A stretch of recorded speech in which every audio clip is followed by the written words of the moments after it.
In this video, we're going to be going over some stores. People have signed up for some eBay store reviews, and we're going to be going over some of the details in their stores because I always believe there's a few things that we could be doing to get better as resellers.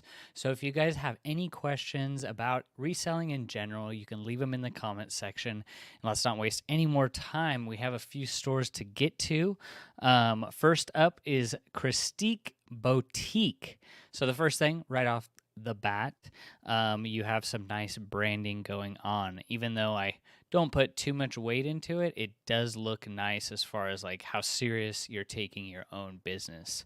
And if you're looking to get into some type of branding in your store, just sign up for a free account on Canva, create something really simple, and just like here, Christique Boutique has a nice little setup here. So right off the bat, I think your pictures look nice and bright. The colors look good. The lighting looks good. So from like a buyer's point of view, that photo is going to be what captivates them. So if you have some lighting that's got shade and shadows around the edges, or it's a little bit blurry, that actually can really make the difference.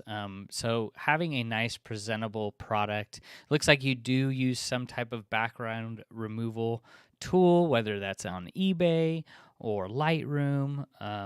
That's fine. It's okay. I think that as a pre-owned clothing reseller, we should be sticking with how the item really looks. You know, we spend a lot of the time thinking, how can I make my item look better, the best? And sometimes, that can be a little bit on the edge as far as like, if we're selling pre-owned clothing, we don't want the item to seem better than it looks, right? So it makes sense when you're selling new items. You want it to look as best as possible. You want to have product photography for your photos. For used clothes, there's a point to where it's like it's good enough. So that's why I choose to just take all my photos on that tan blanket behind me over there, and just really helps. Like I'm just a regular guy selling pre-owned clothing, but it does look good. It makes the photos pop out a bit more. You're using photo room, so that's great. I'm all about like efficiency and speed, so that extra step of putting them into photo room and removing the background can really cut down my time. But if it works for you, then continue on. But I almost like this background a little bit better. You have like a gray wooden background. It seems like that pops a little bit more. Looks a little more natural. So that's just kind of my point of view on your photos, but I think that they look great. The main concern when it comes to photos is lighting. You just want to have proper lighting, enough lighting, evenly distributed lighting, and soft lighting. You don't want the light to be too bright because then it will wash out some of the colors. So if I were to do my background over again, I would choose gray or some kind of gray sheet for having a better white balance, so you're getting the most accurate color for your photos. So Christique Boutique, your photos look good, your branding looks good, you have 571 items, and you've sold 239, 100% feedback. So let's check out your sell-through rate. A good average is we'd love to see 1% sell-through rate in this entire store. As your store gets bigger and bigger, that's going to be harder to obtain. Not saying it's impossible, it's just harder to have a 1% sell-through rate store when you have 10,000 items. Depends on what you got. But 571, let's see what you've sold in the last 90 days. So you're selling about 3 a day. That's great. You're about selling about, half of what your, total store is every day. So that's fine. And then looking at some of your brands, let's see here. I kind of want to just count how many new listings you're doing just to see on average how many you're putting up a day. So you have 1, 2, 3, 4, 5. 1, 2, 3, 4, 5. Okay, 1, 2, 3, 4, 5. So it seems like you're doing 5 a day. That's great. If you're just putting up 5 listings a day and you're selling 3 a day, that's great. Good job. It's up to you now whether you want to keep increasing your listing goal. If you want to go from 5 to 7, That's good. I would never go from 5 to 7 if I was just selling one a day, right? That's going to be a big red flag for me to continue to improve the brands that I'm bringing into my store so I can maintain a higher sell through rate rather than just go one sale a day and you're listing 10 a day. Let's say you're listing 7 a day and you got one sale a day, or you're just going to be flooding your store with inventory that's not going to be moving. So make sure that you're not increasing your listing goal too soon. Let's jump into some of your listings. Your shoes. Let's see. You got this skirt here. Been listing a lot of shoes. That's great. I think the photos look amazing. Let's pick a pair of pants. So you got new Roan Melbourne by Bed Stew slip-on shoes, size 13, men's tan textile. Okay, so you got a few things going on with this title. So Bed Stew would be the brand, and then it would be Bed Stew shoes, men's, size 13, and then you could put Roan, Melbourne as keywords. And if you didn't see, about a week ago, I had posted, in the Discord, but also did a store review last week where we talked about not putting new or new with tags in your titles. It actually decreased the sales. So by putting any kind of abbreviation, new with tags, new without tags. So amazingly, putting new is not necessary. So you could use a different type of keyword for your shoes instead of new. But Bed Stew would be the brand, and we always want to focus on brand, item, gender, size when it comes to clothing, because that's most commonly how buyers are searching for your items. So photos on point. You're rocking there. But yeah, it's just really important that we put the brand first. You could put Bed Stew Roan men's, or Bed Stew Roan shoes, men's, size 13. That could be an option too. So $9.50 shipping. That's pretty decent. You might be able to fit these even into a legal flat rate envelope or ship them in. You might be, if there's a size 13, they're not going to fit in a padded flat rate. So either $14 flat rate medium box, USPS, or you can try to squeeze them into a legal flat rate, which I would try to do first, just so you're not paying too much on shipping. Item description, I would put something along the lines of putting more, you don't need to put the title in your item description. That's not necessary. And putting something where it's like, showing your policies, like your return policy. Do you offer combined shipping for multiple for multiple item orders? And some things that you offer: fast shipping, how's the item stored in a pet and smoke-free environment. Those are the things that I put in my description. I make the text a little bit bigger, and I bold and highlight what is most important. So I would work on that a little bit. And sometimes when you're listing from your phone, which you might be, it automatically moves that title down into your description. So that just might be what you're doing automatically, and that's fine. But I would work on maybe coming up with some type of template that you could easily have for your shoes. You can have a shoe template where it states everything you need to state when regarding shoes. Have a clothing template where it's all your used clothing, and as you sell similar, those will be transferred over to all of your new listings as you sell similar off of those. So item specifics look good. Brand, you put Roan.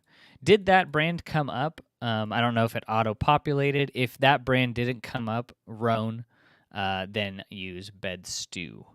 But good job on this listing. I think there's just a little few things. Mainly when we do these eBay store reviews, we're talking about the title, right? We're always talking about titles. If you're new to the channel, you might be first time hearing this, like, oh, I need to focus on the titles. And why I believe it's important is because eBay's algorithm, people, when I talk about algorithm, it's just people, another word for people. Most commonly, people, the common buyer, are typing in pretty plain keywords, very common ways of search. So we want to be able to get our listings to be in front of those common buyers. How would we do that? We want to be structuring our titles for the common buyer. So that's why we focus on brand, item, gender, size, and then we want to go from there with relevant keywords. And if you look on eBay and you're selling similar off other people's listings, that's just a recipe for disaster down the road. So you want to have some type of structure for your titles as you continue to build your store. But good job on those. And you have this ivory, lace, crochet, midi skirt with texture, women's size 5'6". Okay, so if there is no brand, which it does happen, right? We list things with no brands. It's hard. It can be difficult. So this is how I would do it if it was no brand. I would do women's skirt size. I would leave out the word size. I would put women's skirt 5'6", and then you would put ivory, lace, crochet, midi, textured. You could put elastic waist. You could put vintage because it's made in USA, and I see a paper tag there. So definitely would always try to include, if you see a paper tag and it's made in USA, try to put vintage. You don't need to put it in the start of the title. You could put it towards the end as a keyword, but that's how I would go about that process. Listing things with no brands can be difficult. So you want to start off as like the wide audience first, and then really do some keyword research. You could put light academia. You could do some other keyword research to really describe this item. Think of the end buyer in mind. When you're listing items, especially with no brand, you really got to be heavy on your keywords so you could find the right buyer. Because if you stick with the entire title as a plain, common title, it could be a harder chance for that item to sell because it has no brand. So that's how I would go about it. Good shipping price, $25. Buy it now. You got best offer turned on. You offer returns. Great job. And so you put unbranded as brand. Good job. When you do have an unbranded item, you definitely want to select the brand type as unbranded. So good job there. And same, I would work on the description, writing out some template or something like that. A lot of the times people don't even read the descriptions, but just having something there that protects you in case some returns pop up, you want to have something there to be able to signify to the buyer, like, hey, this is what it is. We offer free returns, or put in your return policy and so forth. But good job. I know it can be hard listing items with no brand. Usually I try to stay away from that. So you have these REI men's convertible cargo hiking pants size extra large. Okay, so REI pants men's XL. That's how I would structure the title. We're doing that because we want to capitalize on all of the people searching for REI pants that are men's. So, and then zip off, instead of that, I would put convertible, because when they have the convertible shorts into pants, that's just what they're called. So I'd put convertible, zipper. You got khaki, you got beige. So I'd leave khaki, I'd remove beige, and put Gorp Core. Good old raisins and peanuts. I know it's a strange term, right? But as far as a keyword term, that is relevant with hiking gear, especially with REI, which is an outdoor brand. Gorp Core is a heavily searched keyword across all platforms, across all social media, that are going to accurately describe this item much better. So that's how I would do it. This title is good, but I would probably rearrange some things. REI pants, men's XL, put convertible cargo after the size, leave out beige, and put in some other keywords. Maybe even the material, nylon, polyester. So good shipping price, returns, good job. And wow, look at those item specifics. So when you have materials like this, 94% nylon, 6% spandex, I don't fill out the any item specific if it's not auto-populating. So I know for sure there's no 94% nylon option in your material item specific. So you're going to want to just select nylon and polyester, or just put nylon and move on. So very good. You got a good bit of item specifics filled out. Good job. So yeah, things that I would just work on is just looking to get better at your titles, looking at your store overall. I think you just have a good foundation. Let's take a look at some of your brands: Columbia, Wrangler, Athleta, DKNY, Worthington, not the best brand, but Gloria, good old Gloria's in there.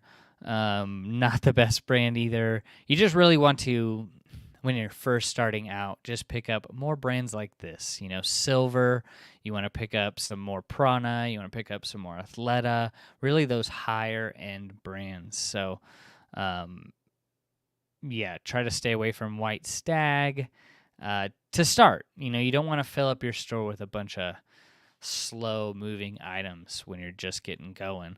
But good overall foundation of your store. What I would suggest to you is just going back into your oldest listings first. Go to your listings page and then sort by oldest, newest to oldest, and then select maybe 10 old listings a day and just start reworking the titles. That's probably the best option for you. You have 571 items, so that won't take too long. And I do the bulk editor because you can change all the titles right there in one shot and then save them and move on rather than opening each individual listing. So that's how I would roll with it. Good stuff. I mean, a depressing thing would be having 600 items and you got one sale a day. So you're doing something right, but those little adjustments with the title, I think, can really make the difference. Write out some kind of item description that you can have as a template. Maybe try listing on the computer, see how you like it. I would highly suggest you do so. You will become faster over time, and I think that can be really helpful for you for going further faster. Also consider ditching the photo room. Me personally, I don't use it because it just takes up too much time. And I really like your photos with this background here, the wooden kind of background. It just looks nicer. In my opinion, it looks more like it's coming from a used clothing seller rather than like Amazon, So good stuff. Work on your brands. That's something I'm always working on too. So very good. Very good stuff. I hope that was helpful for you. Now let's get into the chat. What's going on? Indy Eric in the house. Hope you're having an amazing day. Yes, today is very nice, 93 degrees, but there's a few fires around, so you pretty much can't be outside unless you like pretty much dying of a headache within about an hour. So it's pretty smoky out, but it is a great day. Beautiful. I'm alive. So Be Unstoppable says, "Hi, Bo. Your link to get on the list for the store review says page not found." Yeah, I don't know why it's been doing that lately. So I will post it right here, and you can check it out. There is a sign-up sheet. The reason I did that is because I was getting so many requests. I'd say like 20 to 30 a week after doing so many reviews. And it was just hard to keep track on who was in order, who was next. And then I started kind of missing reviews. So to keep track, I have a sign-up sheet I just posted. I hope that you could, find that useful to you. You can also find it linked down below, and that will take you to the eBay Store Reviews website. So you can see some testimonials on there as well. But yeah, I just like keeping organized with that. So Deborah says, "Are these free reviews?" They are not. I feel like offering the free reviews, was getting to a point because we have a Patreon, Marcus Dixon and I, where we do store reviews. And if I was offering that for free and then I'm offering it in my Patreon, it's like kind of conflicting right there. So I wanted to be able to offer a reasonable price without you having to join the Patreon. The Patreon isn't for everyone. Not everyone needs coaching, but someone wants a store review. So I felt like, okay, well, let's offer a reasonable price where people can still get some kind of feedback on their store and they don't need to commit to the coaching. So that's kind of why I did that, and then also to keep better organized. So getting into another store, but before we get into it, I just wanted to mention Some of the hardest things about listing clothing is knowing the types of clothing you're listing, which is why I developed this guide down in the link below, the ultimate guide to eBay item specifics for clothing. It's really going to help you guys go further faster when you're doing your listings and identifying some of those item specifics. Especially when you get into women's clothing, it can be a little overwhelming. You could check it out. I have a hard copy available as well, found on Amazon. And I think that the hard copy is a little bit better because you can have a physical copy by your side as you're doing your listings. So over 130 pages full of just every item specific for clothing on eBay. That's something that I wish I had when I was first starting out, because it did take several years to learn all the variety. So I hope that's helpful for you guys in getting back into another store review. Okay, Diane, you popped in, and I just want to get to your comment. You said the eBay background remover doesn't work for me. It leaves in the shadow, and I'm usually using it to get rid of the shadow. It makes it worse. Yeah, the eBay background removal tool is definitely a little tricky. It doesn't do the best job. I just kind of avoid it altogether and try to provide the best background that I can for my photos without making any adjustments. So we have another store popped up here. The Mojo bag. Love it. So I would work on, if possible, just take your time with it. It's not deeply necessary, right? But just work on some type of branding. Even just a simple icon here or a banner that can just make, from a buyer's point of view, wow, I'm in a toy store, or whatever is the theme of your store, and it's looking like it's like a lot of 80s posters, older CDs, action figures. It seems like you got a little bit of everything. I think the photos of your items look pretty good. So you got 1,000 items and you've sold 1.8 thousand. So let's look at about how many you're selling a day.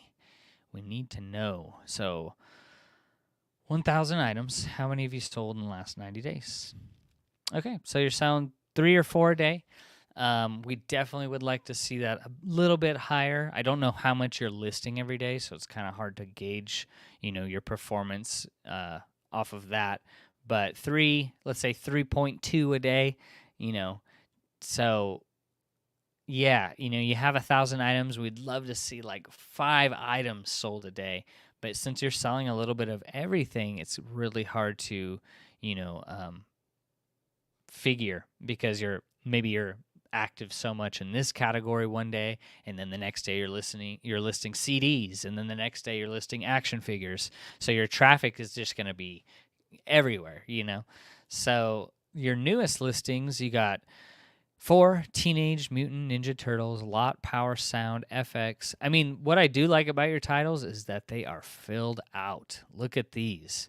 There is definitely a point where you do need to fill out the titles to the best of your ability. And you're probably wondering, well, Bo, some of the things that I'm selling, it's like DVDs, CDs, games. Just do the best that you can, because the more keywords that you can have in your title, the more of an opportunity that item can show up in front of a potential buyer. So if you're kind of only filling out 60 of the characters and you have 80, try to really research and think about that item. What are some other keywords, specifically more trending keywords, that are going to describe your item? So good job right off the bat with filling out your titles. You have a shirt listing. We'll look at that. And a bunch of CDs, a bunch of good CDs, vinyl records. You got some Marvel superhero cards. You got some 5 Star Wars Mandalorian. I mean, you're picking up some pretty neat stuff, some vintage stuff, vintage action figures, a lot of vinyls. Remember these? Pez dispensers, 6 of them. $14. Good job.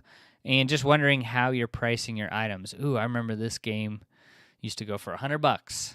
So NCAA football 14.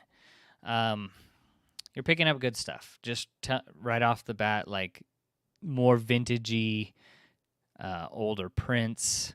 Interesting. Just if you're not in the live stream, just wondering, how you're pricing your items, because some of these items might be hard to find comps for.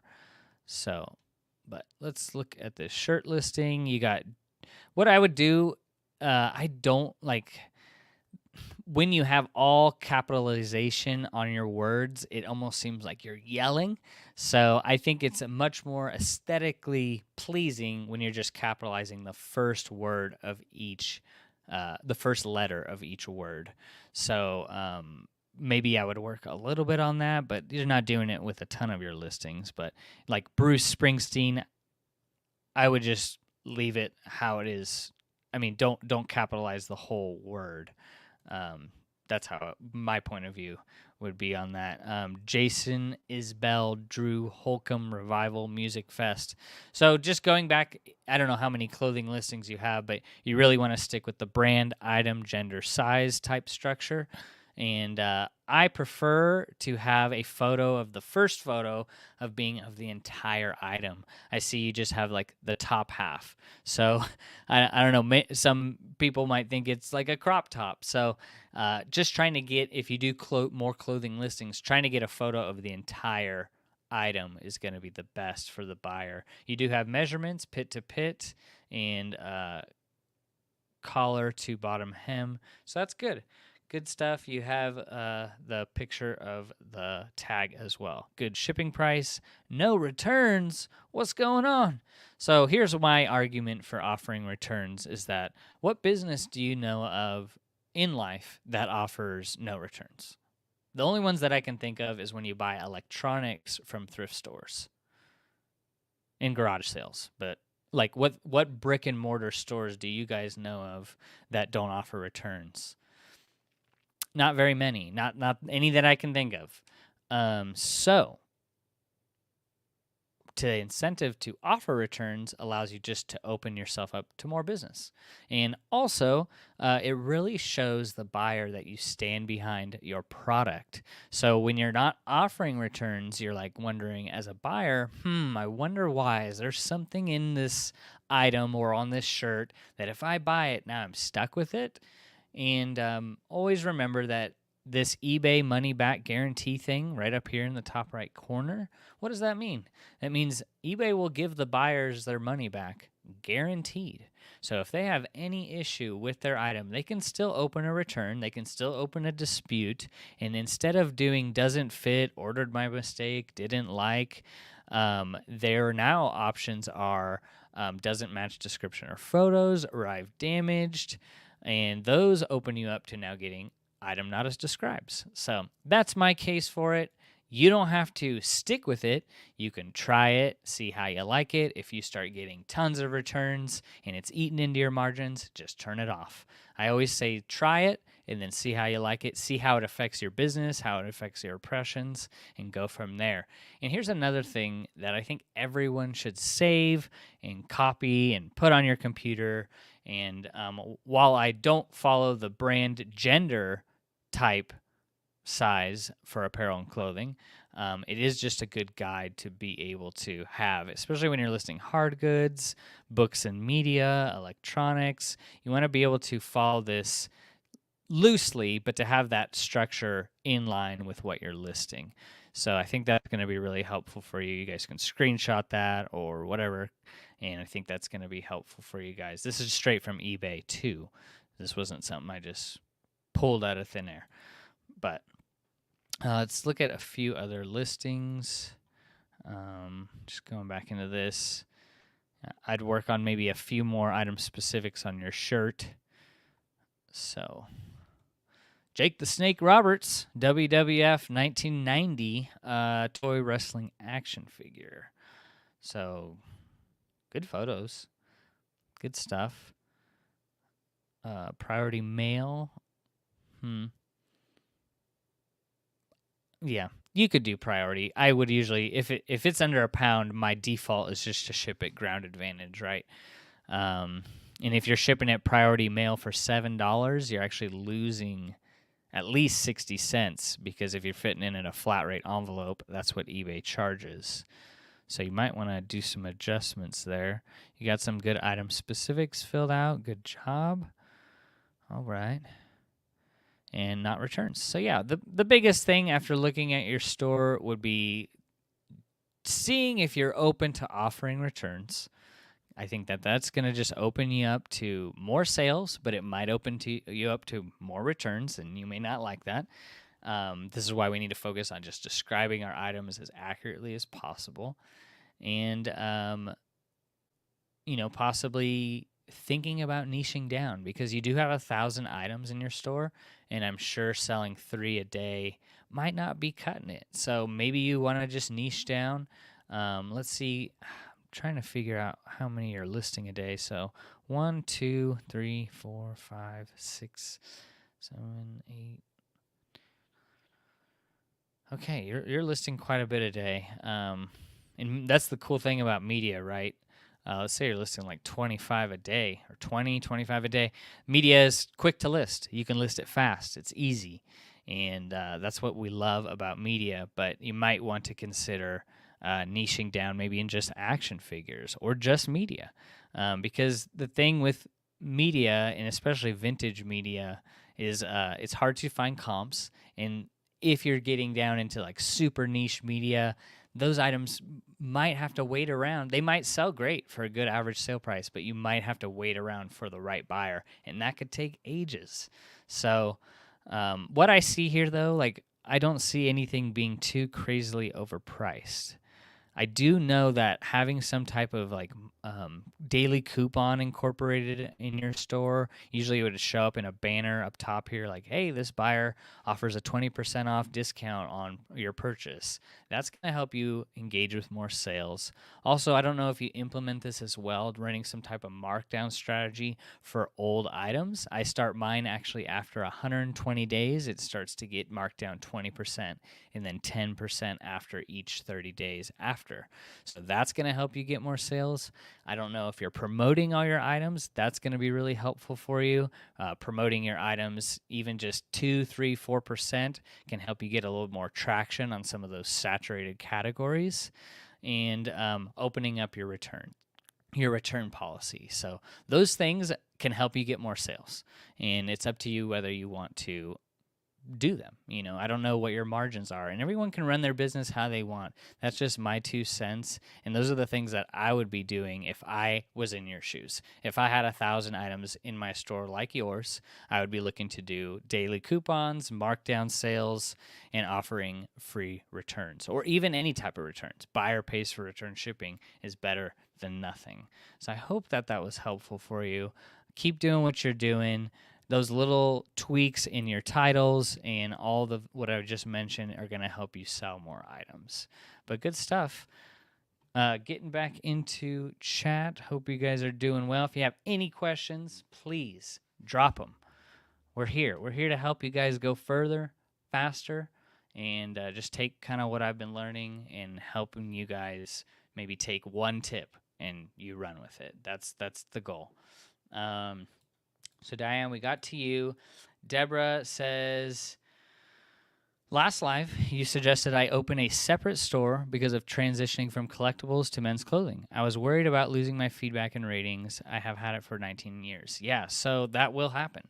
And that's your call. I don't think that feedback is as big of a deal as we kind of put towards. It is great. You earned it. That's good. 19 years. That's amazing. I would say keep both stores and start fresh with clothing. Just because that's just what I would do to help kind of really help you focus on a certain traffic in a certain category with your clothing, and then your everything store can be just that, right? But yeah, the feedback will not transfer over, unfortunately, and but I don't think it should be held as a high regard. Like most people are like, I got 10,000 feedback. It's like, yeah, I think once you just get a couple hundred under your belt, you will be seen as like, okay, this seller has notoriety. They've done a few transactions. So that's just what I would do. Deborah, you said, should I move my collectibles to new store or clothing? Why or why not? I I would leave them in your old store, and the only thing new I would do is that I would start to separate your clothing into a new store. I wouldn't exactly go from, separating a bunch of stuff out of your everything store. I would basically just, if you're going to do clothing, just open a new store and just do clothing in that store. You want to be as active in that category as possible, rather than having an everything store and you're listing clothing, collectibles, all these other things. That's just what I would do. Nita in the house. What's going on? New subscriber from Marcus's channel. What's going on? Good to see you. Chris says, tell me about the building you are storing your inventory in. Is it air controlled? You have moisture barrier on walls. I'm going to move to a larger building with cement slab and metal exterior. Yeah, so I live in the Pacific Northwest, and it rains 7-8 months out of the year here. I have two dehumidifiers in the back, mainly where the inventory is. They're not huge commercial dehumidifiers, but I use those in the wintertime to keep the relative humidity at least between 60 and 70 and no more. And then I have a bunch of these floor fans, about 4 of them. They're good. They're small, but they're heavy duty, and I run those in the wintertime to help circulate air here, to help just from getting stagnant. I haven't had any mold issues, praise the Lord, because I know that can be, that can really kill you. If you have 9,000 items in your store and you start to see mold, it's literally going to kill your entire inventory. So I have everything that's in my store in these plastic poly bags. I do believe that does help from any items getting moldy. But yeah, this building here is not insulated, right? It's just got plastic weatherproofing on the sides, and it's just metal exterior. My focus now is to insulate more for warmth to help retain more of the heat for the winter. So I don't have air conditioning in here. Of course, it doesn't get very hot where I live, so that's not an issue. But when it does come wintertime, I'm definitely monitoring the moisture levels. I have like 4 of these spread throughout the shop, these little hydrometers, just to make sure the relative humidity is not too bad in certain areas. But yeah, you definitely want to be on track. It depends on where you live. You can live in the middle of the desert and you'd have no problem with it. But air circulation, if anything, I think is the most important thing if you're living in more humid climates, and just keeping air moving is the key. And then if you really want to go above and beyond, look into some kind of dehumidifier. That's what my point of view was moving into this building. So, but congratulations on the upgrade. What's going on, Marcus? Marcus in the house. Be unstoppable. Thank you, Bo. I've been learning from you for several months now. So much great info, and you don't make me feel stupid like another reseller Patreon group that I recently left. Yeah, my whole purpose is to build you up. I'm not here to put you down. And by all means, from a grand scheme of things, I know nothing.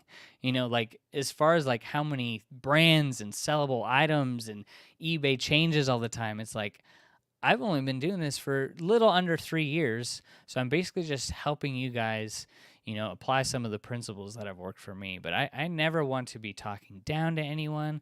I never want to seem like, I'm putting anyone down. And if I do anyway, I do not mean it, because, I'm never that type of person. I'm here to build you guys up, reinforce you with positivity, and just always understand that no one is ever a perfect eBayer. No one is ever a perfect reseller.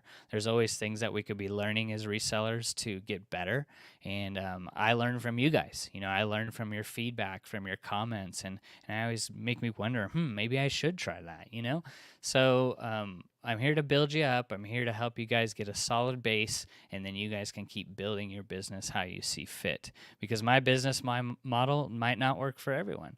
It's mainly, a turn and burn business model. Buy things for extremely cheap and, flip it for $5, $10, $15 profit. So that's great to hear. Be unstoppable. I appreciate you. Yosef, what's going on? How can I get more sales if I sent you my store? Can you help? Yep, there's a sign up sheet linked down below or in the pinned comment, but apparently that's not working. So you could check it out, sign up. holds your place, and allow for 5 to 7 days for processing, and I can get you a store review. What's included in that store review, like you saw earlier, those people signed up, they're going to get a pre-recorded replay of my review for them, and then as well as a PDF stating all the things that they can work on to get better. So hope that helps. And Eric, do you manually change the price down 10% or whatever after a certain amount of time, or is there a way to have it automatically change the price? Yeah, I wish, not that I know of. I don't know if there's an automatic way that it changes after each, day passing. But every first of the month, I go to my markdown manager and I sort from days on site. There's a column there. And if you don't have that column, days on site, you can add that column in by customizing your columns and sort from days on site. And I go for my oldest items first. And those are the items that I'm going to be heavily marking down first. And then I just go by page by page by page until I hit 120 days. And then I stop marking down any items between 0 and 120 days. But anything after gets marked down 20% and then so on. But boy, that would be nice if there was an automatic markdown manager. I do mine on a 30-day rolling average, so every 30 days I redo my markdown sale. It takes me about 15 minutes, and I have 9,000 items in my store, so it doesn't take long at all. Deborah says, thank you. You're welcome. Yeah, if you guys have questions about reselling, finance, faith, whatever it may be, for me, I'm here to help. Fully transparent, just want to help you guys. I just want to help you guys put these principles in place. Maybe you're at your 9-to-5 job and you're wondering about reselling. Or maybe you want to do reselling on the side just to make a little money, to go on vacation once a year. I'll tell you this, that eBay has transformed my life, my family's life, and for the better. So thank God, because I think that a lot of us feel like we're not good enough to run our own business. And I also felt the same way earlier in life, like, it's so hard, it's difficult, but it is hard. But I do believe that once you learn some of the basic fundamentals and principles behind managing your own business, you are greater than you think you are, and you can do it. It is possible. So eBay is a great opportunity to get going. And if you live in America, you can find items. You don't have to sell clothes. You could sell pretty much anything because there's a lot of waste going on in this country to where you could find a thing that you really are more passionate about. Maybe it's video games and capitalize on that. So that's just kind of my journey. I never thought that I'd be in this position, but I really do love it. And it is amazing. Has helped me, get into this warehouse, has helped me move. And if you look at some of my older videos, I was in a small shed, and being able to sell more and more on eBay, we're able to now, provide more for my family and then also get this warehouse. So it's been amazing. So we all start somewhere, but I do think that people who are working a job now and don't think it's possible, change your mindset because it is possible. It does take time though. 2.5 years to get to this point of listing every day and learning, making a lot of mistakes along the way as well. So Bill says, I live in Florida and store everything in the garage on shelves in bins. The clothes are all in plastic bags like you, but will I have mold issues? We have 2,900 items. No, I think that if you keep air circulating and moving in your garage, and Florida is a lot more humid than where I live, so maybe getting some kind of dehumidifier is really going to help you with that insurance of, hey, I have everything that I'm doing in my business to help avoid getting any mold, because I know that your heart will sink once you start seeing mold on packages. I think if your items are in plastic and sealed, that's a number one thing. You could even take another step and get one. I don't have one of them, but a silicone dry pack or a rice pack to put in each plastic envelope to help absorb any moisture can be helpful. And, I haven't had any issues here with mold. I haven't quite been here for a year, but we did move in the middle of winter and, haven't seen anything. Even with the stuff open, all the jackets, all these clothes here, nothing. So, Yeah, I think you'd be safe, but if in Florida, I know it's humid there. So keeping some fans moving at all times, that's going to be key. And maybe investing $100, $200 into a dehumidifier, that's really going to help you. But MV, thank you. Learning so much. God bless your family. Thank you. It's why I do it. Family. Uh, Neeners72, hey, Bo. What is your process for putting older items on sale to move them? Yeah, so kind of just going off what we just briefly touched on is that we all want to sell items fast, right? We all are looking. This is why we check comps. This is why we check sell through rates. We want our items to move preferably within 90 days. So that's why we encourage people to check sell-through rates, to check comps. But not everyone can find all of those items that are going to sell within 90 days. So what do we do with the items that go beyond 90 days? What about those 6-month items? What about those 8-month items? The way that we can do proactively in our store is to use the markdown manager, to be able to use that markdown manager in your marketing tab under promotions. And you're going to be able to do that. You could do it up to 45 days, run a campaign. I do mine every 30 days just to keep it simple. But I would highly suggest if you have items that are getting above 90 days old, even 120 days old, start figuring out, well, how can I make this item get in front of more buyers without it become more and more stale? I do believe that once your item is on eBay for like more than a couple months and there's just no traction on it, your listing will start to get more and more suppressed, start ending up on page 10, 20, 30. How many of y'all going to page 35 for a Woolrich button up, So definitely take advantage of that. It's another way that you can help give those listings that you did months ago new life. Another great idea too is just going into your old listings and maybe picking out a few a day and just seeing if everything is correct. Sometimes we go so fast through our listings, we forget to change the brand, or maybe it's in the wrong category. And if that's the case, that item may be in your store for quite some time. So those are the things that I do with older items. I'm also definitely. I will suggest if items are just like not selling or it's a bad item, take it down, sell it at a yard sale, because when we first start on eBay, we're picking up the worst items. That's like as worst as it's going to get, unless you just don't learn anything your entire reselling career. But the first items we usually pick up are the worst items. So it's okay to cull those items from your inventory, get a yard sale going, and just get them out to recoup the funds. But you definitely don't want items in your store that are going to be weighing down your entire store. You're only going to get better with time.